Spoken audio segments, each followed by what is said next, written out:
Hello everyone, or should I say, Halo everyone. My name is GlitchMasta, and today I will be talking about how Halo Wars 2 will benefit Halo 6. Now, Halo Wars 2 was released to a mostly positive reception from casual gamers and the hardcore Halo community, which is a feat in and of itself.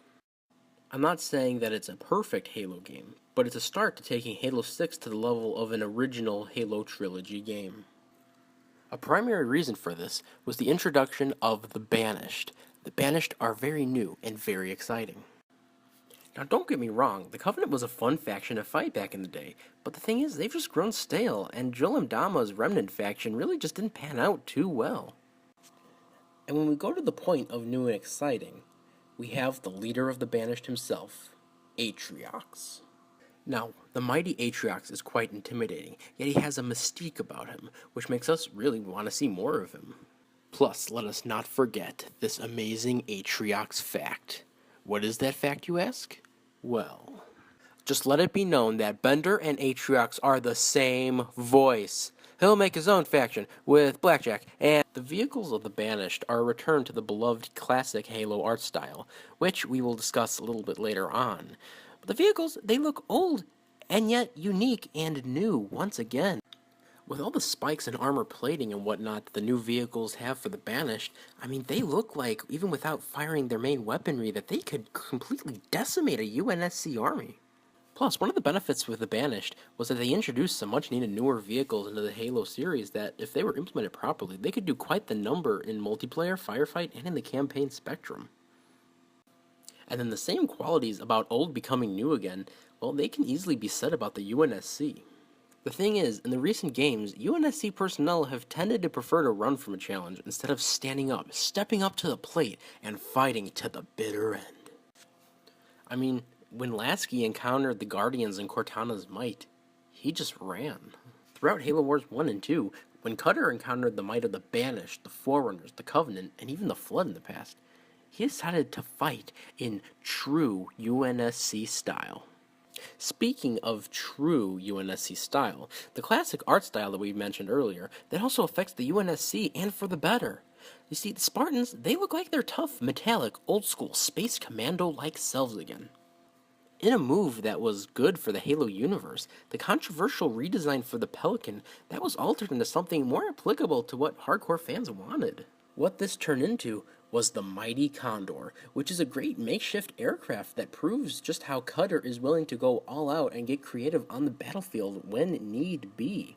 Now, some of you might be wanting to ask, why am I going over the art style so much? Well, I'd say that's pretty obvious. You see, the classic art style is well established and it's very much cherished. The reason for this is because there are just so many people that do want it back, and Halo Wars 2, I would say, definitely delivered on that want. Now, when discussing classic Halo, it's important to bring up the giant Forerunner ring construct in the room. That is the speculation about fighting on Installation 04C, something conjectured through the endings of Halo 5 and Halo Wars 2.